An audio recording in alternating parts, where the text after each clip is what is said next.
ಗುರುಭಾವಂ ವ್ಯಂಜಯಂತಿ ಭಾತಿ ಶ್ರೀರೈತೀರ್ಥವಾನ್ ನೌಮಿನ್ಯಾಯ ಸುಧಾಧಿಕೃಜ್ಜಯ ಮುನೀನ್ ಶ್ರೀಪಾದರಾಟ್ ಸನ್ಮಣೀನ್ ವ್ಯಾಸಾರ್ಯಾನ್ ವಿವಿಧಾಗಮಾಬ್ಧಿವಿಹರಾನ್ ಶ್ರೀವಾದಿರಾಜಾನಪಿ ವಂದೇ ಹಂಸವರಾನ್ ರಘುತ್ತಮಗುರುನ್ ವೈದದ್ಯವಾರಾನಿಧೀನ್ ಶ್ರೀಸತ್ಯವೃತರಾಘವೇಂದ್ರಮುನಿಪಾನ್ ಸದ್ಬೋಧ ಸದ್ಯಾನಪಾನ್ ವಿದ್ಯಾಯಾಂ ವಿಬುಧಾಚಾರ್ಯಂ ವೇದಜ್ಞಾನಾಬ್ಧಿಚಂದಿರಂ ದುರ್ಮತಧ್ವಾಂತಮಾರ್ತಂಡಂ ಸತ್ಯಧ್ಯಾನಮುಖಿಂ ಭಜೆ ಸತ್ಯಾಭಿಜ್ಞಕರಾಬ್ಜೋತ್ಥಾನ್ ಪಂಚಾಶದ್ವರ್ಷಪೂಜಕಾನ್ ಸತ್ಯಪ್ರಮೋದತೀರ್ಥಾರ್ಯಾನ್ ನೌಮಿನ್ಯಾಯ ಸುಧಾರತಾನ್ ಶಾಸ್ತ್ರೇಷು ಪಾರದರ್ಶ್ವಾನಂ ಶಾಸ್ತ್ರಜ್ಞೇಷು ಚ ವತ್ಸಲಂ ದೀನಭಕ್ತೋದ್ಧಾರಕರಂ ಸತ್ಯಾತ್ಮಾನಂ ಗುರುಂ ಭಜೆ ವಿದ್ಯಾಪೀಠ ವಿಧಾತಾರಂ ವಿದ್ಯಾವಾರಿಧಿಚಂದಿರಂ ವಿದ್ಯಾರ್ಥಿವತ್ಸಲಂ ವಂದೇ ಮಹಾಮಹಿಮಸದ್ಗುರುಂ ಆಪಾದಮೂಲಿಪರ್ಯಂతం ಗುರುಣಾಂ ಆಕೃತಿಂ ಸ್ಮರೇತ್ ತೇನ ವಿಘ್ನಾಃ ಪ್ರಣಶ್ಯಂತಿ ಸಿದ್ಧ್ಯಂತಿ ಚ ಮನೋರಥಾಃ. ಶ್ರೀ ಗುರುಭ್ಯೋ ನಮಃ. ಹರಿ ಓಂ.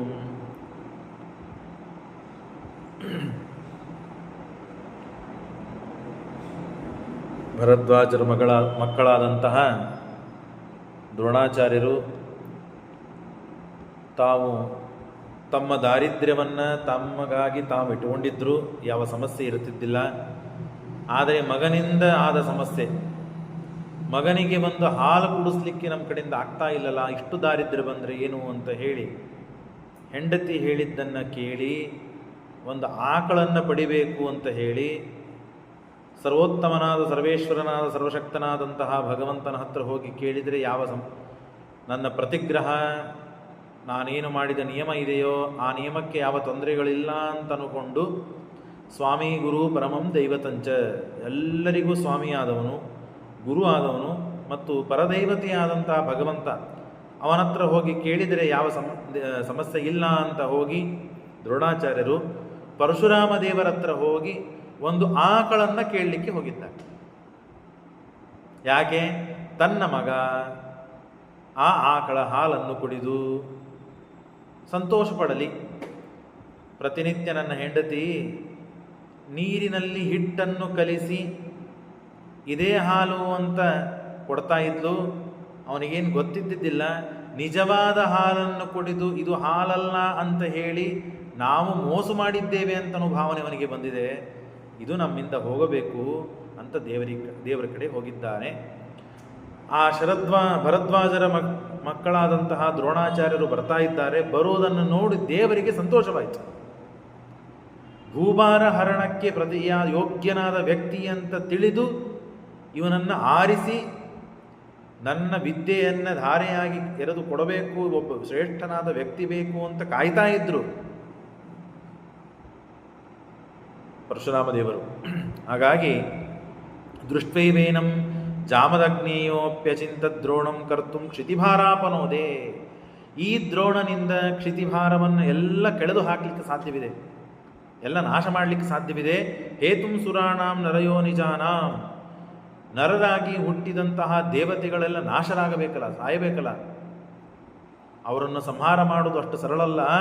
ಅಂತಾಚಾಯಂ ಸ್ಯಾತ್ ಸಾ ಪುತ್ರೇಣ ಚೇತಿ, ಇವನಿಂದ ಇವನ ಮಗನಿಂದ ಎಲ್ಲ ದೇವತೆಗಳನ್ನು ಸಂಹಾರ ಮಾಡಲು ಸಾಧ್ಯ ಇದೆ.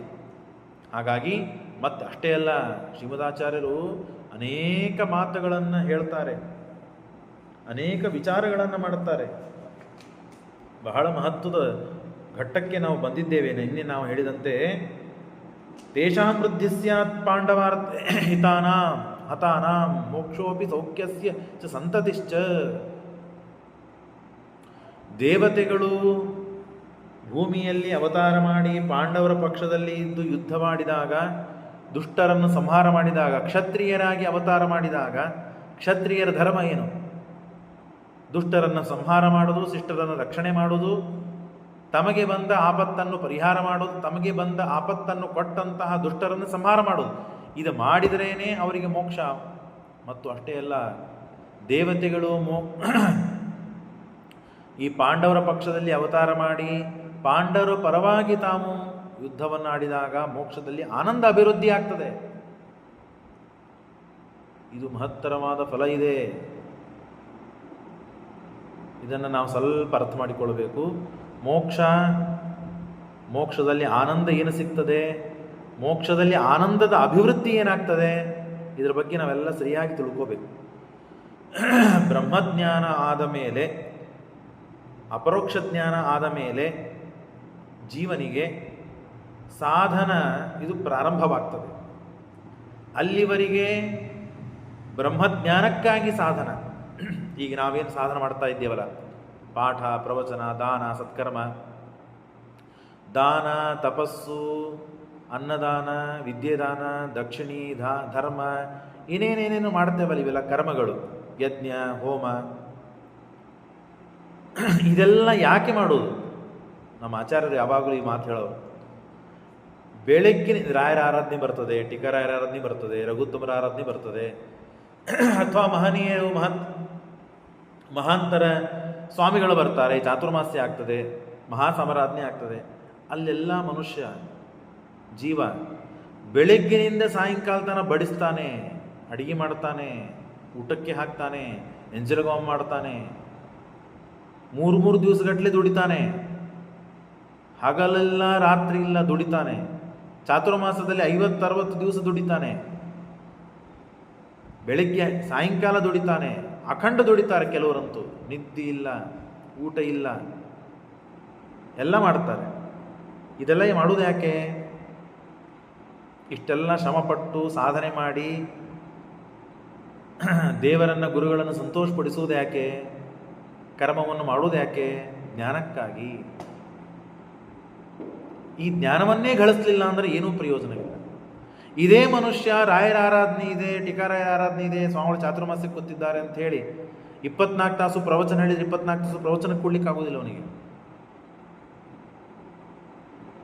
ಯಾರು ಬೇರೆ ಅನ್ಯಥಾ ತಿಳಿಬೇಡ್ರಿ, ಭಾವಿಸಬೇಡ್ರಿ. ಆ ಜ್ಞಾನದ ಮಹಿಮನೇ ಆಗಿದೆ. 24 ತಾಸು ಬಡಿಸಬಹುದು ಅವನು, 24 ತಾಸು ಸೇವೆ ಮಾಡಬಹುದು. ಆದರೆ 24 ತಾಸು ಅವನ ಕಡೆಯಿಂದ ನಿದ್ದೆ, ಊಟ ಬಿಟ್ಟು ಶ್ರಮಪಟ್ಟು ತಾನು ಸೇವೆ ಮಾಡ್ತಾನೆ. ಅದೇ ರೀತಿಯಾಗಿ ನಿದ್ದೆ, ಶ್ರಮ ಹಾಕಿ ತಾನು ಜ್ಞಾನದಲ್ಲಿ ಮಗ್ನನಾಗುವುದಿಲ್ಲ ಮನುಷ್ಯ. ಎಲ್ಲರಲ್ಲ, ಕೆಲವರು ಆಗ್ತಾರೆ. ಬಹಳಷ್ಟು 100ರಲ್ಲಿ 10 ಜನ ಕೂಡ್ತಾರೆ, ಇನ್ನು 90 ಜನ ಸೇವೆಗೆ ಇಳಿತಾರೆ. ಆದರೆ ಜ್ಞಾನದಲ್ಲಿ ಆಸಕ್ತರಾಗೋದಿಲ್ಲ. ಯಾಕೆ ಅಂದರೆ ಆ ಜ್ಞಾನದ ಕ್ವಾಲಿಟಿನೇ ಆಗಿದೆ. ಅದಕ್ಕೆ ಅಪಾರ ಪುಣ್ಯ ರಾಶಿ ಬೇಕು, ಅಪಾರ ಪುಣ್ಯ ಬೇಕು. ಪಾಠ ಪ್ರವಚನಕ್ಕೆ 10 ಜನ ಅಂತ ಆದರೆ ನೀವೆಲ್ಲ ಚೇಷ್ಟೆ ಮಾಡ್ತಿರ್ತಿರಲ್ಲ, ಬಂದಿಲ್ಲ ಯಾಕೋ ಇವತ್ತು ಅವರು ಚೇಷ್ಟೆ ಮಾಡ್ತಿರ್ತಾರೆ. ಆಚಾರ ನೋಡ್ರಿ, ಊಟಕ್ಕೆ 50 ಮಂದಿ ಬಂದಾರಂದ್ರೆ, ಪ್ರವಚನಕ್ಕೆ 50 ಮಂದಿ ಬಂದಾರಂದ್ರೆ ಊಟಕ್ಕೆ 200 ಮಂದಿ ಲೆಕ್ಕ ಹಿಡೀರಿ ನೀವು. ಪ್ರಸಾದದಿಂದಲೇ ಮೋಕ್ಷ ಆಗ್ತದೆ ಅಂತ ನಿಮ್ಮ ಶಾಸ್ತ್ರದಲ್ಲೋ, ಹಾಗಾಗಿ ದೇವರ ಪ್ರಸಾದಕ್ಕೆ 200 ಮಂದಿ ಬರ್ತಾರೆ. ಅದು ಪ್ರವಚನಕ್ಕೆ 50 ಮಂದಿ. ಅದರ ಪೂರ್ಣ ಕಮ್ಮಿ ಮಾಡೋದು. ಪಾಠಕ್ಕೆ 10 ಜನ, ಪಾಠಕ್ಕೆ 10 ಜನ, ಪ್ರವಚನಕ್ಕೆ 50 ಜನ, ಊಟಕ್ಕೆ 150-200 ಜನ. ಅದರ ಪುಣ್ಯನೇ ಆಗಿದೆ. ತಮಾಷೆ ಮಾಡ್ತಾ ಇದ್ದೆ ನಾನು. ಪ್ರವಚನ ಕೇಳಲಿಕ್ಕೆ ಎಷ್ಟು ಪುಣ್ಯ ಬೇಕಲ್ಲ, ಅದರ 1000 ಪಟ್ಟ ಪುಣ್ಯ ಬೇಕು ಪಾಠ ಕೇಳಲಿಕ್ಕೆ. ಅದರಿಂದ ಅಷ್ಟು ಪುಣ್ಯ ಬರ್ತದೆ. ನಮ್ಮ ಕಣ್ಣಿಗೆ ಕಾಣುವುದಿಲ್ಲ, ದೃಷ್ಟಾರ್ಥ ಫಲ ಅಲ್ಲದು, ಅದೃಷ್ಟವಾದ ಫಲ. ನಾವು, ನಮ್ಮ ಮಕ್ಕಳು, ನಮ್ಮ ಹೆಂಡತಿ, ನಮ್ಮ ಮೊಮ್ಮಕ್ಕಳು, ವಂಶ, ಇದೆಲ್ಲ ಸುಬದ್ಧವಾಗಿ ಸುವ್ಯವಸ್ಥಿತವಾಗಿ ಯಾವ ಸಮಸ್ಯೆ ಇಲ್ಲದೇನೆ ನಡಿಬೇಕು ಅಂತಾದರೆ, ಇವತ್ತು ನೀವೇನು ಶ್ರವಣ ಮಾಡ್ತಾ ಇದ್ದೀರಿ, ನಿಮ್ಮ ಅಜ್ಜ, ನಿಮ್ಮ ಮುತ್ತಜ್ಜ ಇವರೆಲ್ಲ ಪುಣ್ಯವನ್ನು ಗಳಿಸಿದ್ದಕ್ಕೇನೆ ನಿಮಗೆ ಈ ಕೇಳುವ ಸೌಭಾಗ್ಯ ಸಿಗ್ತಾ ಇದೆ, ಇಲ್ಲದ್ರೆ ಸಿಗುವುದಿಲ್ಲ. ಆ ಪುಣ್ಯದ ಕ್ವಾಲಿಟಿನೇ ಆಗಿದೆ. ಪಾಠ ಪ್ರವಚನದ ಪುಣ್ಯದ ಕ್ವಾಲಿಟಿ ಸರಳವಾಗಿ ಯಾರಿಗೂ ಕೇಳಿಸುವುದಿಲ್ಲ. ಕೇಳಿಸಿದ ಮೇಲೆ ಅದರ ಪುಣ್ಯದ ರಾಶಿ ಎಷ್ಟಿದೆ ಅಂತ ನಾವು ಊಹಾನೂ ಮಾಡಲಿಕ್ಕೆ ಸಾಧ್ಯ ಇಲ್ಲ. ಗಾಂಗಮಾಂಗ ತರಂಗ ಅಂಗದ ಪ್ರಾಂತ ಶಿಶು ಹರಿವೇಶ್ ಕೃತ್ಸಮಃ ಯದ್ಗತೈಕಲ ವರ್ಣಲೇಖಕ ಸತ್ಯತೀರ್ಥ ಇಹ ಭಾಷ್ಯ ಮಾಲಿಕತ. ಸುಮಧ್ವಜ ಪಾಠದಲ್ಲಿ ಕೇಳಿದ್ರಿ ನೀವು. ಗಂಗಾ ನದಿ ತೀರದಲ್ಲಿ ಒಂದು ದೊಡ್ಡದಾದ ಗುಡಿಯನ್ನು ಕಟ್ಟಿ ದಾನ ಮಾಡಿ ಪ್ರತಿನಿತ್ಯ ಪೂಜೆ ಮಾಡಲಿಕ್ಕೆ ಅನುಕೂಲ ಮಾಡಿಕೊಟ್ಟ ಬ್ರಾಹ್ಮಣನಿಗೆ ಮಾಡಿದರೆ ಎಷ್ಟು ಪುಣ್ಯ ಬರ್ತದೋ ಅಷ್ಟು ಪುಣ್ಯ ಶ್ರೀಮದಾಚಾರ್ಯರ ಒಂದು ಶಬ್ದವನ್ನು ಓದಿದರೆ, ಒಂದು ಶಬ್ದವನ್ನು ಪಾರಾಯಣ ಮಾಡಿದರೆ, ಒಂದು ಶಬ್ದದ ಅನುಸಂಧಾನ ಮಾಡಿದರೆ ಬರ್ತದೆ. ಒಂದು ವ್ಯಾಖ್ಯಾನ ಮಾಡಿದರೆ ಬರ್ತದೆ ಅಂತ ಹೇಳ್ತಾರೆ. ಅದಕ್ಕಿದಕ್ಕೆ ಎಷ್ಟು ವ್ಯತ್ಯಾಸ ಇದೆ ಹೇಳೋ ತಾತ್ಪರ್ಯ. ಅಷ್ಟು ಪುಣ್ಯ ಇದೆ. ಇದೆಲ್ಲ ಕರ್ಮದಿಂದ ಸಿಗುವಂತಹ ಪುಣ್ಯ ಅದು ಜ್ಞಾನಕ್ಕೆ ಬರಬೇಕು. ಆ ಜ್ಞಾನದಿಂದ ಇದೆಲ್ಲ ಪರೋಕ್ಷ ಜ್ಞಾನ. ಇದರಿಂದ ಶ್ರವಣ ಮಾಡಿ ಮನನ ಮಾಡಿ ಮನನ ಮಾಡಿ ಒಂದು ವಿಷಯ ಗಟ್ಟಿ ಆಗ್ತದೆ. ಆ ಗಟ್ಟಿಯಾದ ನಿರ್ಣೀತವಾದ ವಿಷಯವನ್ನು ಧ್ಯಾನದಲ್ಲಿ ನಾವು ಅನುಸಂಧಾನ ಮಾಡಿ ಮಾಡಿ ಮಾಡಿ ಮಾಡಿ ಸಹಸ್ರಾರು ಜನ್ಮಗಳನ್ನು ತಾಳಿ ಆ ಧ್ಯಾನದಲ್ಲಿ ಇದ್ದ ದೇವರನ್ನ ಅನುಸಂಧಾನ ಮಾಡಿ ಮಾಡಿ ಆಮೇಲೆ ಅಪರೋಕ್ಷ ಜ್ಞಾನವಾಗ್ತದೆ. ಆ ಭಗವಂತನ ಅಪರೋಕ್ಷ ಜ್ಞಾನ ಆದ ಮೇಲೆ ನಿಜವಾದ ಸಾಧನೆ ಶುರು ನಮ್ಮದು. ಅಲ್ಲಿವರೆಗೆ ಭಗವಂತನ ಅಪರೋಕ್ಷ ಜ್ಞಾನ, ಭಗವಂತನ ಕಾಣುವುದಕ್ಕಾಗಿ ಸಾಧನೆ ಮಾಡ್ತಾ ಇದ್ದೇವೆ ನಾವಿಲ್ಲ. ಯಾರು ಜ್ಞಾನ ಪಾಠ ಪ್ರವಚನವನ್ನು ಮಾಡ್ತಾ ಇಲ್ಲ, ಅವರು ಪಾಠ ಪ್ರವಚನಕ್ಕಾಗಿ ದಾನ ಬಡಿಸುವುದು, ಯಾಗ ತಪಸ್ಸು ಏನೆಲ್ಲ ಮಾಡ್ತಿರ್ತಾರೆ. ಅದರ ಫಲ ಜ್ಞಾನ. ಅಜ್ಞಾನ ಅಂದರೆ ಶ್ರವಣದಿಂದ ಮನನದಿಂದ ನಿಧಿಧ್ಯಾಸನದಿಂದ ಇವೆಲ್ಲ ಒಂದು ದಿವಸ, ಒಂದು ವರ್ಷ, ಒಂದು ಜನ್ಮ ಅಲ್ಲೇ ಇವೆಲ್ಲ. ಇದರ ಲೆಕ್ಕನೇ ಹಾಕ್ಲಿಕ್ಕೆ ಸಾಧ್ಯ ಇಲ್ಲ. ನಾವು ಇವತ್ತೇನೋ ಕೇಳ್ತಾ ಇದ್ದೀವಿ ಅಂದರೆ ಅನಂತ ಜನ್ಮದ ಸೌಭಾಗ್ಯ ಅಂತ ಅರ್ಥ. ಲೆಕ್ಕನೇ ಹಾಕ್ಲಿಕ್ಕೆ ಸಾಧ್ಯ ಇಲ್ಲ. ಸುಮ್ಮನೆ ನಾವು ಅಂತೀವಿ ಅನಂತಾನಂತ ಜನ್ಮದ ಪುಣ್ಯ ಪ್ರಚಯ ಇದ್ದರೆ ಶ್ರವಣ ಸಾಧ್ಯವಿದೆ, ಅದರನಂತಾನಂತ ಜನ್ಮದ ಪುಣ್ಯ ಪ್ರಚಯ ಇದ್ದರೆ ಮನನ ಸಾಧ್ಯವಿದೆ,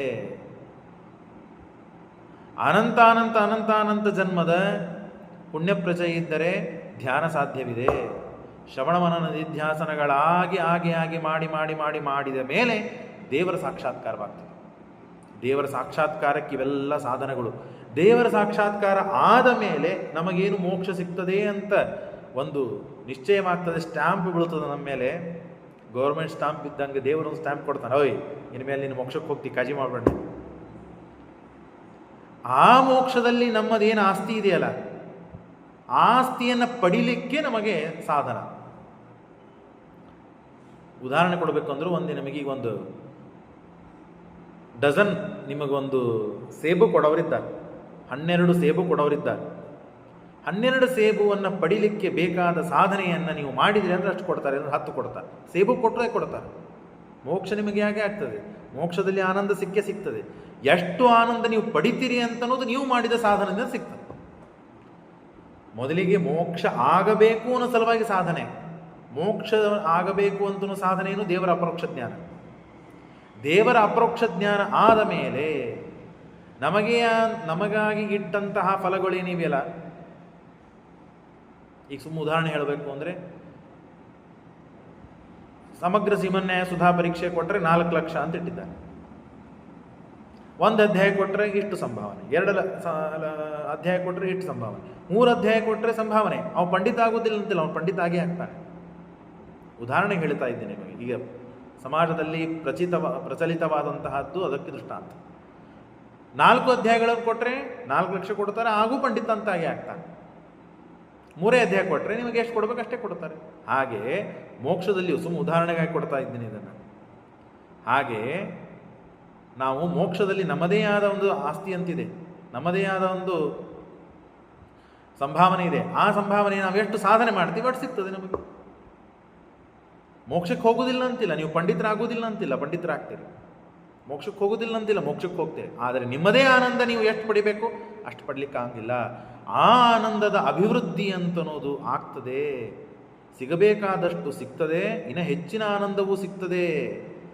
ಯಾವಾಗ ಸಜ್ಜನರ ಸಮೂಹದಲ್ಲಿ ಇದ್ದುಕೊಂಡು ದೇವತೆಗಳು ಯುದ್ಧವಾದದ್ದಕ್ಕಾಗಿ ಆ ಮಾತನ್ನು ಹೇಳ್ತಾ ಇದ್ದಾರೆ. ಇಷ್ಟು ಸಮಸ್ಯೆ ಇದೆ, ಅದನ್ನು ದಾಟಿ ಮೋಕ್ಷವನ್ನು ಪಡಿತಾರೆ. ಮೋಕ್ಷವನ್ನು ಪಡೆದ ಮೇಲೆ ಕರ್ತವ್ಯ ಕರ್ಮಗಳನ್ನು ದೇವರ ಪಕ್ಷದಲ್ಲಿ, ದೇವರ ಸಜ್ಜನರ ಪಕ್ಷದಲ್ಲಿ ನಿಂತು ಯುದ್ಧ ಮಾಡಿದ್ದಕ್ಕೆ ಇಷ್ಟು ಫಲ ಬರ್ತದೆ. ಅದನ್ನು ಹೇಳ್ತಾರೆ ಶ್ರೀಮದಾಚಾರ್ಯ. ತೇಷಾಂ ವೃದ್ಧಿ ಸ್ಯಾತ್ ಪಾಂಡವಾರ್ತೆ ಹತಾನಾಂ. ಪಾಂಡವರ ಸಲವಾಗಿ ಯುದ್ಧವಾಡಿ ಸತ್ತವರಿಗೆ ಮೋಕ್ಷದಲ್ಲಿ ಅಭಿವೃದ್ಧಿ ಆಗ್ತದೆ, ಆನಂದ ಅಭಿವೃದ್ಧಿ ಆಗ್ತದೆ. ಒಂದನೇದ್ದು. ಎರಡನೇದ್ದು, ಕಲಿಯುಗದಲ್ಲಿ ಯೋಗ್ಯರಾದ ಜೀವರಾಶಿಗಳು ಯೋಗ್ಯವಾದ ಮನತನಗಳಲ್ಲಿ ಯೋಗ್ಯವಾದಂತಹ ಸಜ್ಜನರ ಸಮೂಹದಲ್ಲಿ ಹುಟ್ಟುವುದು ಇರುವುದೇ ಕಷ್ಟ. ಹುಟ್ಟಿದ್ದಾರೆ ಅಂತಂದರೆ ಅವರು ಸಾವಾಗುವುದು ಕಷ್ಟ ಇದೆ. ನ ದೇವಾನಾಂ ಅಶನಂ ಪುರುಷಾಹಿ ಸಂತಾನಜಾಹ ಪ್ರಾಯಶಃ ಪಾಪಯೋಗ್ಯ. ಅವರು ಸಾವೇ ಆಗಲು ಸಾಧ್ಯವಿಲ್ಲ. ಇಷ್ಟೆಲ್ಲ ತಿಳಿದ ಭಗವಂತ ದೇವತೆಗಳು ಸಾಯಲೇಬೇಕು. ಹಾಗಾಗಿ ಆ ದೇವತೆಗಳನ್ನು ಸಂಹಾರ ಮಾಡುವ ಒಬ್ಬ ಗಟ್ಟಿಯಾದ ಮನುಷ್ಯ ಎದುರು ಪಕ್ಷದಲ್ಲಿ ಇರಬೇಕು. ಹಾಗಾಗಿ ಈ ದ್ರೋಣ ಇದ್ದಾನೆ ಅಂತ ಭಾವಿಸಿ ಹೇಳು ವಿಷಯಗಳು ಅನೇಕ ಇದೆ. ಇಷ್ಟೇ ಹೇಳಿ ಬಿಟ್ಟಿರಿ ಅಂತ ಹೇಳಿ ಆಮೇಲೆ ನನಗೆ ಇದು ಮಾಡಿಬಿಡ್ರಿ. ಇನ್ನು ಹೇಳು ವಿಷಯ ಭಾಳ ಇದೆ, ಸಮಯ ಹೋಗ್ತದೆ, ಅನೇಕ ವಿಷಯಗಳ ಸಂಪರ್ಕ ಆಗಬೇಕು ನಮಗೆ. ಮುಂದೆ ಹೋಗೋಣ. ಇದನ್ನು ನಿನ್ನೆ ಕೂಡ ನಾನು ಹೇಳಿದ್ದೇನೆ, ಪೂರ್ಣ ಹೇಳಲಿಕ್ಕೆ ಸಾಧ್ಯನೇ ಇಲ್ಲ. ಇದನ್ನು ಎಷ್ಟು ನೀವು ಹಿಗ್ಗಿಸ್ತೀರಿ, ಅದೇನೋ ಮಾಡ್ತಿರಲ್ಲ, ಪದೇರ್ ಪೇಣಿಯೋ ಏನೋ ಮಾಡ್ತಾರಲ್ಲ, ಅದು ಎಷ್ಟೋ ಹೊತ್ತು ಮಾಡಿ ಹಿಗ್ಗಿಸಿ ಈ ಏನದು ಅದಲ್ಲ ಮಂಡಿಗೆ ಅವ್ರು ರಾತ್ರಿ ಎಲ್ಲ ಕೂತು ಪಾಪ ಕೂತು ಅದು ಬುಟ್ಟಿ ಮೇಲೆ ಒಲಿ ಮೇಲೆ ಕೂತು ಅದು ಮಾಡಿರ್ತಾರೆ. ಅದನ್ನು ಏನಪ್ಪ ಅಂದ್ರೆ ಪುರಿ ಮುರಿದು ಇಷ್ಟು ದೊಡ್ಡ ಮಂಡಿಗೆ ಇಷ್ಟೇ ಮಾಡಿಬಿಡ್ತೀವಿ. ಅದಕ್ಕೆ ಹಾಲು ತುಪ್ಪ ಸಕ್ಕರೆ ಹಾಕ್ಕೊಂಡಿವಿ ಅಂತಂದ್ರೆ ಇಷ್ಟೇ ಆಗಿಬಿಡ್ತದೆ, ಇಷ್ಟು ದೊಡ್ಡ ಮಂಡಿಗೆ. ಹಾಗಿದ್ದಂಗೆ ಇದೆ ಅಲ್ಲ ಇದು. ಕಷ್ಟಪಟ್ಟು ಮಾಡಿದ್ದನ್ನು ಧ್ವಂಸ ಮಾಡಲಿಕ್ಕೆ ಭಾಳ ಸಮಸ್ಯೆ ಇಲ್ಲ. ಅದನ್ನು ಉಣೋದಕ್ಕೆ 3 ತಾಸು ಅಡುಗೆ ಮಾಡಿರ್ತೇವೆ, 15 ನಿಮಿಷದಲ್ಲಿ ಊಟ ಮುಗಿಸ್ತೇವೆ. ಅದೇ ರೀತಿಯಾಗಿ ಸಾಧನ ಮಾಡುವುದು ಬಹಳ ಇದೆ. ಆ ಸಾಧನ ಫಲವನ್ನು ಉಣ್ಣುವುದು ಮಾತ್ರ ಲಘು ಮುಗಿದೋಗ್ಬಿಡ್ತದೆ. ಹಾಗಾಗಿ ಅದು ಫಲನೇ ಮುಗಿದೇ ಇದ್ದಂತೆ ನಾವು ಆಗಬೇಕು ಅಂತಂದರೆ ಅಷ್ಟು ಸಾಧನ ಆಗಿರಬೇಕು ನಮ್ಮಲ್ಲಿ. ಹಾಗಾಗಿ ಆ ಎಲ್ಲ ದೇವತೆಗಳ ಮತ್ತು ಸಂಹಾರ ಆಗಬೇಕು. ಅವರೆಲ್ಲ ಭೂಮಿಯನ್ನು ಬಿಟ್ಟು ಮೇಲೆ ಹೋಗುವಂತೆ ಆಗಬೇಕು, ಭೂಭಾರ ಹರಣ ಆಗಬೇಕು. ಅದಕ್ಕಾಗಿ ಯೋಗ್ಯನಾದ ವ್ಯಕ್ತಿ ಯಾರು? ದ್ರೋಣ, ಅವರ ಮಗ ಅಶ್ವತ್ಥಾಮ. ಹಾಗಾಗಿ ಅವರನ್ನು ತೆಗೆದುಕೊಂಡು ಹೋಗಬೇಕು ಅವರಿಗೆ ಅಂತ ಹೇಳಿ ಬಂದು ದೇವರಿಗೆ ಪ್ರಾರ್ಥನೆ ಮಾಡಿದಾಗ, ದೇವರು ನಿನ್ನೆ ನೀವು ಕೇಳಿದ್ದೀರಿ 3 ಇವೆಯಪ್ಪ ನನ್ನಲ್ಲಿ, ಆಕಳು ಈಕಳೆಲ್ಲ ಇಲ್ಲ, ಎಲ್ಲ ಕೊಟ್ಟು ಮುಗಿಸ್ಬಿಟ್ಟಿದ್ದೇನೆ. ದೇವರು ಮನಸ್ಸು ಮಾಡಿದರೆ ಒಂದು ಆಕಳು ಕೊಟ್ಟು ಕಳಿಸ್ಬಿಡ್ಬೋದಾಗಿತ್ತು, ಹೋಗು ಅಂತ ಹೇಳಿ. ಇದಕ್ಕೆ ಬಂದಿದ್ದವರು ತನ್ನ ಮಗನಿಗೆ ಹಾಲು ಕುಡಿಸಬೇಕು, ಅದಕ್ಕಾಗಿ ಒಂದು ಆಕಳು ಬೇಕು. ದೇವರೇನ್ರಿ ಆಗಿಂದಾಗಿ ನಿರ್ಮಾಣ ಮಾಡಿ ಕಾಮಧೇನನ್ನು ಕೊಟ್ಟು ಕಳಿಸ್ಬೋದಾಗಿತ್ತು. ನಿನ್ನ ಮಗನಿಗೆ ಹಾಲು ಅಷ್ಟೇ ಕುಡಿಸ್ಬೇಡಪ್ಪ, ಈ ಹಾಲು ತೆಗೆದು ತುಪ್ಪ ತೆಗೆದು ಹೋಮ ಮಾಡಿ ನೀನು ಯೋಗ್ಯ ಬ್ರಾಹ್ಮಣ ಇದ್ದಿ ಅಂತ ಹೇಳ್ಬೋದಾಗಿತ್ತೋ ಇಲ್ಲೋ. ಹಾಗೆ ಮಾಡಲಿಲ್ಲ ದೇವರು. ಈ ವ್ಯಕ್ತಿಯನ್ನು ಹಿಡಿದು ಇವನಿಂದ ಏನು ಕೆಲಸ ಆಗಬೇಕಾಗಿದೆಯೋ ಪೂರ್ಣ ಕೆಲಸ ಮಾಡಿಸ್ಕೋಬೇಕು ಅಂತ ಹೇಳಿ, ನಾನಿದ್ದೇನೆ, ನನ್ನ ಅಸ್ತ್ರ ಇದೆ, ನನ್ನ ವಿದ್ಯೆ ಇದೆ, 3 ಯಾವ್ದು ಬೇಕು ಹೇಳು. ನನ್ನನ್ನು ನೀನು ತೊಗೊಂಡಿ ಅಂದರೆ ನೀನು ಏನು ಹೇಳ್ತಿದ್ದೆಲ್ಲ ಮಾಡ್ತೇನೆ, ನಿನ್ನ ದಾಸನ. ಸ್ವಾಮಿ, ನಿನ್ನನ್ನು ದಾಸ ಮಾಡಿದರೆ ನಾನು ಅಂಧನ ತಪಸ್ಸಿಗೆ ಹೋಗಲಿ? ನೀನು ಪರದೇವತೆ, ನಿನ್ನನ್ನು ಆರಾಧಿಸಬೇಕು, ಪೂಜೆ ಮಾಡಬೇಕು. ಹೀಗಾಗಿ ನಿನ್ನನ್ನು ನಾನು ಪಡೆಯೋಂಗಿಲ್ಲ. ನಿನ್ನ ಅಸ್ತ್ರವನ್ನು ಪಡೆಯುವ ಯೋಗ್ಯತೆ ಸಾಮರ್ಥ್ಯ ನನಗಿಲ್ಲ. ಎಲ್ಲ ಶೂರರು ಧೀರರು ಪ್ರಚಂಡರಾದ ವ್ಯಕ್ತಿಗಳನ್ನು ರುಂಡವನ್ನು ಚಂಡಾಡಿದಂತಹ ಅಸ್ತ್ರ ಇದು. ಅಂಥ ಅಸ್ತ್ರವನ್ನು ಎತ್ತಲಿಕ್ಕೂ ಹಿಡಿಲಿಕ್ಕೆ ಯೋಗ್ಯತೆ ನನಗಿಲ್ಲ. ಇನ್ನು ನಿನ್ನಲ್ಲಿ ಇದ್ದ ವಿದ್ಯೆ ನನ್ನ ಯೋಗ್ಯತಾನುಸಾರವಾಗಿ ಪಡೀಲಿಕ್ಕೆ ಸಾಧ್ಯವಿದೆ. ಹಾಗಾಗಿ ವಿದ್ಯೆಯನ್ನು ಕೊಡು ಅಂತ ಹೇಳಿ, ಆತ್ಮವಿದ್ಯಾ ಶಾಸ್ತ್ರಮೇತಾವದಸ್ತಿ ತೇಷಾಂ ಮಧ್ಯೆ ರುಚಿತಂ ತಂ ಗೃಹಾಣ ಉಕ್ತಸ್ಸ ಇತ್ತಂ ವಿಚಿಂತ್ಯ ವಿಪ್ರಹ ಜಗಾದಕಸ್ತ್ವಗ್ರಹಣೆ ಸಮರ್ಥಃ ಸರ್ವೇಷಿತ ಸರ್ವಪರಸ್ವತಂತ್ರಸ್ತ್ವಮೈವ ಕೋನ್ಯಸ್ತದೃಶಸ್ತ್ವವೇವ ಸ್ವಾಮ್ಯಂ ತವೇಚ್ಛನ್ ಪ್ರತಿಯಾತ್ಯದೋ. ನಿನ್ನನ್ನು ಇಚ್ಛಾಪಟ್ಟರೆ ನನಗೆ ಅಧೋಗತಿ ಆಗ್ತದೆ. ತಸ್ಮಾನ್ನಥೋ ಉಕ್ತಾಂ ಅತುಲಾಂ ಕದಾಚಿತ್ ಸರ್ವೋತ್ತಮಸ್ತ್ವೇಷ ತವೋಚ್ಚ ಶಾಸ್ತ್ರೈಹಿ. ನಿನ್ನ ಶಾಸ್ತ್ರ ತತ್ವಜ್ಞಾನ ನನಗೆ ಕಲಿಸು ಅಂತ ಹೇಳಿ 12 ವರ್ಷಗಳ ಕಾಲ ಭಗವಂತ ಅಬ್ದದ್ವಿಡೈ ದಿಟ್ಕೇನ 12 ವರ್ಷ ಎಲ್ಲ ತತ್ವಜ್ಞಾನವನ್ನು ತಿಳಿಸ್ತಾನೆ, ಕಲಿಸ್ತಾನೆ. ಹಾಗೆ ಶಸ್ತ್ರಾಸ್ತ್ರಗಳನ್ನೂ ಕಲಿಸ್ತಾನೆ. ಪರಶುರಾಮ ದೇವರಲ್ಲಿ ಅಧ್ಯಯನ ಮಾಡಿದವರು ದ್ರೋಣಾಚಾರ್ಯರು ಹೌದು, ದ್ರೋಣಾಚಾರ್ಯರ ಗೆಳೆಯರಾದ ಭೀಷ್ಮಾಚಾರ್ಯರು ಹೌದು. ಭೀಷ್ಮಾಚಾರ್ಯ ಹಿಂದೆ ಗಂಗಾದೇವಿ ಮತ್ತು ಎಲ್ಲ ಕಲಿಸಿದ್ದಾರೆ. ಪರಶುರಾಮ ದೇವರಿಂದ 560 ವರ್ಷ, 40-60 ಸರಿಯಾಗಿ ಲೆಕ್ಕ ಬರ್ತೀನಿ ನಾನು. ಅಂತೂ ಅಷ್ಟು ವರ್ಷಗಳ ಕಾಲ ಎಷ್ಟು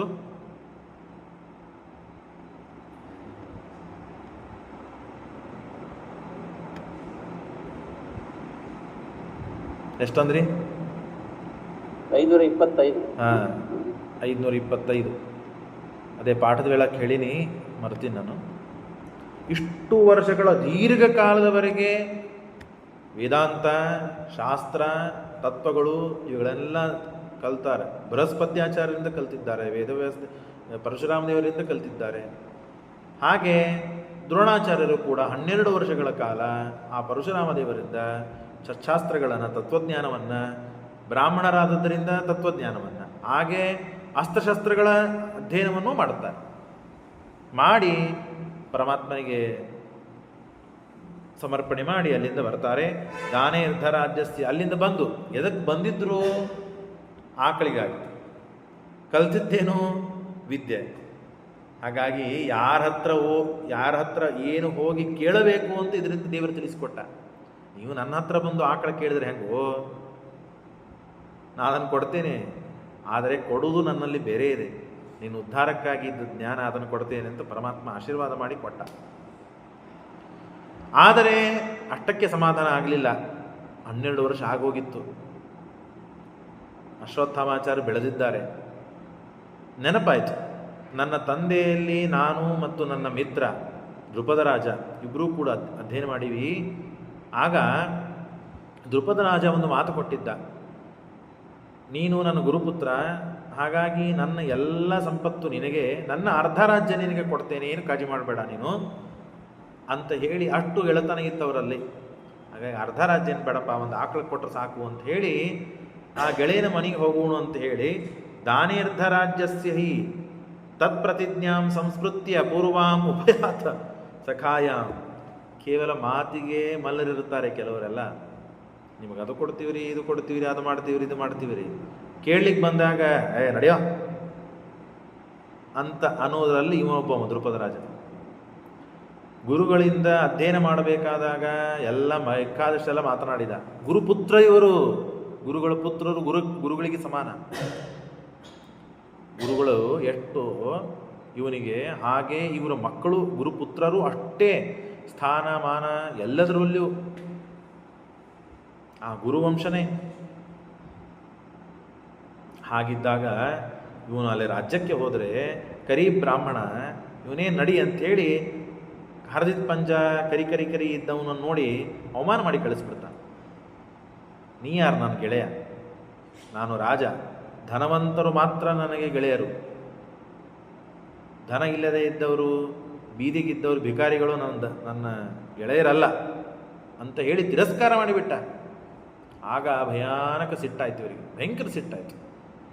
ಚಲೋ ಎಲ್ಲ ಬೆಣ್ಣೆ ಹೆಚ್ಚು ಮಾತುಗಳನ್ನು ಮಾತನಾಡಿದಿ, ನಾನಿನ್ನ ರಾಜ್ಯ ಅರ್ಧ ರಾಜ್ಯ ಕೊಡ್ತೀಯ ಅಂದಿ ಮಾರಾಯ, ಅದೆಲ್ಲ ಬೇಡ ನನಗೆ, ಒಂದು ಆಕಳು ಕೊಡು ಅಂತ ಕೇಳಲಿಕ್ಕೆ ಬಂದರೆ ಅದು ನನ್ನ ಸಲವಾಗಿಲ್ಲ, ನನ್ನ ಮಗನ ಸಲುವಾಗಿ ಅಂತ ಬಂದರೆ ಅವಮಾನ ಮಾಡಿ ಕಳಿಸ್ತೀಯಾ, ನಿನಗೆ ಸರಿಯಾದ ವ್ಯವಸ್ಥೆ ಮಾಡ್ತೇನೆ ಅಂತ ಹೇಳಿ ಅಲ್ಲಿಂದ ಬಂದವರೇ ಬಂದು ನನಿರ್ಧನೋ ರಾಜ ಸಖೋ ಭವೇತ ಯಥೆಷ್ಟತೋ ಗಚ್ಚ ವಿಪ್ರೇತಿ ದೈವಾತ್. ದೈವದಿಂದ ಬಂದು ನಿನಗೇನು ಬೇಕೋ ಅಷ್ಟು ತಗೋ, ನಿಂದು ಹೊರಟು ಹೋಗು. ರಾಜಸಖ ಯಾರು? ಧನಿಕನಾದವನೇ ರಾಜನಿಗೆ ಸಖ, ನಿರ್ಧನಿಕನಾದವನೇ ರಾಜಸಖ ಆಗುವುದಿಲ್ಲ. ಇಲ್ಲಿ ಹೊರಟೋಗು, ಯಥೆಷ್ಟತೋ ಗಚ್ಚ, ಹೋಗು, ನಿನಗೇನು ಬೇಕಲ್ಲ ಅದು ಕೊಡ್ತೇನೆ, ತೊಗೊಂಡೋಗು ಅಂದಾಗ ಭಯಂಕರ ಸಿಟ್ಟಾಯಿತು. ಜಿತೇಂದ್ರಿಯರಾದವರು, ಎಂದೂ ಸಿಟ್ಟಿಗೆ ಬರದೇ ಇದ್ದವರು, ಇಂಥ ಮಾತುಗಳು ಬೇಕಾದಷ್ಟು ಸತಿ ಆಡಿರಲಿ, ಎಂದೂ ಸಿಟ್ಟು ಬಂದವರು ಅಲ್ಲವರು. ಇದೆಲ್ಲ ನನಗೇನಾಗ್ತದೆ? ನನಗೆ ಬೈತಾರೆ ಇವರು. ಈ ಜನ್ಮದಲ್ಲಿ ರಾಜನ ಮಗನಾಗಿ ಹುಟ್ಟಿದ್ದಕ್ಕೆ ಇವು ರಾಜನಾಗಿದ್ದಾನೆ, ಸಂಪತ್ತಿದೆ ಇವನಿಗೆ. ಈ ಜನ್ಮದಲ್ಲಿ ನಾನು ನಿರ್ಧನಿಕನಾಗಿ ಹುಟ್ಟಿದ್ದೇನೆ. ಆತ್ಮನೇನು ಧನಿಕನೋ ನಿರ್ಧನಿಕನೋ? ಹೇಗಿದೆ ನೋಡ್ರಿ. ಹೇಗೆ ಭಾಗವತದಲ್ಲಿ ನಾವು ಆ ಜಡಭರ್ತನ ಮಾತನ್ನು ಕೇಳ್ತೇವೆ. ಸ್ಥೂಲಿದ್ದಿ, ಗಟ್ಟಿಮುಟ್ಟಿದ್ದಿ, ಹಾಗಿದ್ದಿ, ಹೀಗಿದಿ ಅಂತೆಲ್ಲ ಬೈತಾನೆ ಅವನು. ರಹುಗುಣ ರಾಜ ಬೈದಾಗ ಅವನು ಹೇಳ್ತಾನೆ, ನೀನೀಗ ರಾಜ ಆಗಿಪ್ಪ, ಹಾಗಾಗಿ ಮತ್ತೆಲ್ಲ ಭಾರಿ ಶ್ರೀಮಂತ ಹಂಗೀಗ ಮೆರಿತಿ. ಬಡವನಾದಾಗ ಬಡವ ಶ್ರೀಮಂತ ಅನ್ನೋದು ದೊಡ್ಡದಲ್ಲ, ಆಯಾ ಮನೆತನಗಳಲ್ಲಿ ಹುಟ್ಟಿದ್ದಕ್ಕೆ ನೀವು ಶ್ರೀಮಂತರು ಬಡವರಾಗಿರ್ತೀರಿ. ವಿದ್ಯಾವಂತರು ಧನವಂತರ ಪರಂಪರೆಯಲ್ಲಿ ಹುಟ್ಟಿದ್ದಕ್ಕೆ ನೀವು ವಿದ್ಯಾವಂತರ ವಂಶ, ಅವಿದ್ಯಾವಂತರ ವಂಶ ಅಂತ ಆಗಿ ಹುಟ್ಟಿರ್ತೀರಿ. ನಿಮ್ಮದೇನು ನಿಜವಾದ ಅಸ್ತಿತ್ವ ಅದು ಹೇಳ್ರಿ ಅಂತ ಅಲ್ಲಿ ಹೆಂಗೆ ಮಾತು ಚರ್ಚೆ ಆಗ್ತದೋ ಹಾಗೆ ಇಲ್ಲಿಯೂ ಕೂಡ ಆಯಿತು, ಇವನಿಗೆ ಬರೋಬ್ಬರಿ ವ್ಯವಸ್ಥೆ ಮಾಡ್ತೀನಿ ಅಂತ ಪ್ರತಿಗ್ರಹ ಸನ್ನಿವೃತ್ತೇನ ಸೋಯಂ ಮಯಾ ಪ್ರಾಪ್ತೋ ಮತ್ಪಿತು ಶಿಷ್ಯಕತ್ವಾತ್. ನನ್ನ ತಂದೆಯ ಶಿಷ್ಯನಾಗಿದ್ದಾನೆ ಅಂದ ಮೇಲೆ ಪಿತುಶಿಷ್ಯೋ ಆತ್ಮಶಿಷ್ಯ. ನೋಡ್ರಿ, ಶ್ರೀಮದಾಚಾರ್ಯ ತಿಳಿಸ್ತಾರೆ, ನನ್ನ ತಂದೆಯ ಶಿಷ್ಯ ಅಂದ ಮೇಲೆ ನನ್ನ ಶಿಷ್ಯನೂ ಹೌದವ. ಯಾಕೆ? ನಮ್ಮ ತಂದೆ ಮಗ ನಾನು, ಗುರುಪುತ್ರ, ಗುರುವಿಗೆ ಸಮಾನ ಅಂದ ಮೇಲೆ ನನ್ನ ತಂದೆಗೆ ಮಾನ ಮರ್ಯಾದೆ ಕೊಡುವಷ್ಟು ನನಗೆ ಕೊಡಬೇಕು. ಅಷ್ಟಲ್ಲದೇನೆ ತಿರಸ್ಕಾರ ಮಾಡಿ ಕಳಿಸಿದ್ದಾನೆ ಇವನು ಅಂತ ಹೇಳಿ ಸಿಟ್ಟಿಗೆ ಬಂದು ಶಿಷ್ಯಸ್ಯ ಅರ್ಥಸ್ವೀಯ ಏವಾತಿ ಮತ್ವಾ ಸೋಯಂ ಪಾಪೋ ಮಾಂ ಅವಜ್ಞೇತಿ ಮೂಢೋ ದೃಷ್ಟಂ ವಾಚೋ ಶ್ರಾವಯದಾಸ್ಯ ದರ್ಪಂ. ಇವನ ದರ್ಪ, ಇವನ ಸೊಕ್ಕು, ಯಾವ ಸಂಪತ್ತಿನಿಂದ ಇವನಿಗೆ ಸೊಕ್ಕು ಬಂದದಲ್ಲ ಅದನ್ನೇ ಕಿತ್ತಿ ಹಾಕ್ತೇನೆ ಇವನಿಗೆ, ರಾಜ್ಯದಿಂದ ಭ್ರಷ್ಟನಾಗುವಂತೆ ಮಾಡ್ತೇನೆ ಇವನಿಗೆ ಅಂತ ಹೇಳಿ ಅಲ್ಲಿ ಪ್ರತಿಜ್ಞೆ ಮಾಡಿ ಹೊರಡುತ್ತಾರೆ. ಅನಿಶ್ಚ ಇತ್ತೇವು, ಇವನನ್ನು ಸಂಹಾರ ಮಾಡ್ತೇನೆ ನಾನು. ಅನಿಶ್ಚ ಇತ್ತೇವ ಮತಿಂ ವಿಧಾಯ ಯಯೋ ಕುರುನ್ ಶಿಷ್ಯತಾಂ ನೇತು ಮೇತಾನ್.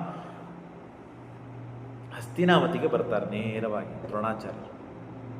ಹಸ್ತಿನಾವತಿಗೆ ಬಂದು ಅಲ್ಲಿ ಕೌರವರು ಪಾಂಡವರು ಆಟ ಆಡ್ತಾ ಇರ್ತಾರೆ, ತನ್ನ ಮಗನೂ ಇರ್ತಾನೆ. ಆಟ ಆಡ್ತಾ ಚೆಂಡು ಬಾಲು ಆಟ ಆಡ್ತಾ ಇರ್ತಾರೆ. ಅದು ದೊಡ್ಡದಾದ ಭಾಮೆ, ಆ ಭಾಮಿಯಲ್ಲಿ ಆ ಚೆಂಡು ಬಿದ್ದು ಬಿಡುತ್ತದೆ. ಆ ಚೆಂಡನ್ನು ತಗುವ ಭರದಲ್ಲಿ ಧರ್ಮರಾಜ ಅದನ್ನು ತೆಗಿತಾ ಹೋಗ್ತಾನೆ. ಕೈಯಲ್ಲಿ ಇದ್ದ ಉಂಗುರು, ರಾಜರ ಉಂಗುರದು, ಅದು ಭಾವಿಯಲ್ಲಿ ಬಿದ್ದು ಬಿಡುತ್ತದೆ. ಓ, ಏನು ಮಾಡಬೇಕು? ಚೆಂಡು ಬಿದ್ದಿದ್ರೆ 20 ರೂಪಾಯಿ ನಡೀತಿತ್ತು. ಇದು ಬಾಲ್ ಅಲ್ಲ, ಇದು ಉಂಗುರ, ಬಂಗಾರದ ಉಂಗುರ.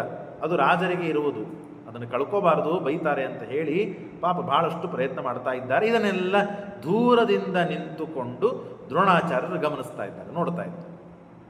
ಇದೇ ಸಮಯ ಸಂದರ್ಭ. ನಾನು ಇದೊಂದು ನಿಮಿತ್ತ ಮಾಡಿಕೊಂಡು ನನ್ನ ಚಮತ್ಕಾರ ತೋರಿಸಿ ಇವರನ್ನು ನಾನು ವಶಪಡಿಸ್ಕೋಬೇಕು. ಭಾರಿ ಇವರಿಗೆ ಅಸ್ತ್ರಶಸ್ತ್ರ ಬರ್ತದೆ ಅಂತ ಅವರಿಗೆ ಗುರುತು ಮಾಡಿಕೊಡ್ಬೇಕು, ಇವರನ್ನು ಶಿಷ್ಯರನ್ನಾಗಿ ಮಾಡ್ಕೋಬೇಕು. ಇವರೆಲ್ಲ ರಾಜಕುಮಾರ, ಇವರೆಲ್ಲ ಮಾಡಿಕೊಂಡು ನಾನು ಇಲ್ಲಿದ್ದು ಮನಿ ಆಸ್ತಿ ಪಾಸ್ತಿ ಎಲ್ಲ ಮಾಡಿಕೊಂಡು ಇವರಿಗೆಲ್ಲ ವಿದ್ಯೆ ಕೊಟ್ಟು ಆಮೇಲೆ ಆ ದೃಪದನಿಗೆ ಸರಿಯಾದ ಥಳಿಸ್ಬೇಕು, ಸರಿಯಾದ ಹಾದಿ ತೋರಿಸ್ಬೇಕು ಅಂತ ಉದ್ದೇಶದಿಂದ ಬಂದದ್ದು. ದೇವರದನ್ನು ಮಾಡಿಕೊಟ್ಟು ಬಿಟ್ಟ. ನೋಡ್ರಿ, ವಿಕ್ರೀಡಿತೋ ಧರ್ಮಸೂನೋಸ್ತದೇವ ಸಹಾಂಗುಲೀನ ಚ ಕಂದುಕೋಪತತ ಕೂಪೇನ ಶೇಕುಹು ಸಹಿತಾ ಕುಮಾರಾ. ಎಲ್ಲರೂ ಸೇರಿ ಇಳಿದ ಅವಸ್ಥೆ ಎಲ್ಲಿಂದ ಎಲ್ಲಿ ಬಂತು ನೋಡ್ರಿ. ಯಾರಿಗೂ ಏನೂ ಕೇಳುತ್ತಿದ್ದಿಲ್ಲ, ಯಾರಾದರೂ ಏನಾದರೂ ತಂದು ಕೊಟ್ಟರೆ ಸ್ವೀಕಾರ ಮಾಡ್ತಿದ್ದಿಲ್ಲ, ಸಿಟ್ಟಿಗೆ ಬರುತ್ತಿದ್ದಿಲ್ಲ ಎಂದು ಒಂದು ಹಾಲಿನ ನೆಪದಿಂದ ಬಂದರು, ವಿದ್ಯೆ ಕಲಿತರು, ತನ್ನ ಗೆಳೆಯನ ಮನೆಗೆ ಹೋದರು, ಅಲ್ಲಿ ಅವಮಾನ ಆಯಿತು. ಅದರಿಂದ ಬಂದು ನಾನೂ ಕೂಡ ಎಲ್ಲ ಸಮೃದ್ಧನಾಗಿ ನನ್ನ ಗೆಳೆಯನಿಗೆ ಹಾದಿ ಕಲಿಸಬೇಕು, ಪಾಠ ಕಲಿಸಬೇಕು ಅಂತನೋ ನೆಪದಲ್ಲಿ ಏನೇನು ಬೇಕೋ ಅದಕ್ಕೆಲ್ಲವನ್ನು ಸಹಕಾರಿಗಳನ್ನು ಸೃಷ್ಟಿ ಮಾಡ್ತಾ ಹೋದರು. ಕಾಮ, ಕ್ರೋಧ ಇವುಗಳನ್ನು ಯಾಕೆ ಬಿಡಬೇಕು ಅಂತ ಹೇಳುತ್ತದೆ ಶಾಸ್ತ್ರ ಅಂತನ್ಲಿಕ್ಕೆ ದ್ರೋಣಾಚಾರ್ಯರೇ ಸಾಕ್ಷಿ. ಮಹಾನುಭಾವರವರು, ಬೃಹಸ್ಪತ್ಯಾಚಾರ್ಯರು. ಏನೋ ಆಚೆ ಈಚೆ ಪ್ರಾರಬ್ಧ ಇರ್ತದೆ, ಮುಂದೆ ದೇವರೇ ಅವರನ್ನು ಗುರುತು ಮಾಡಿಕೊಂಡು ಭೂಭಾರ ಹರಣಕ್ಕೆ ಇವರು ಮುಖ್ಯ ಅಧಿಕಾರಿಗಳಂತ ಮಾಡಿದರು.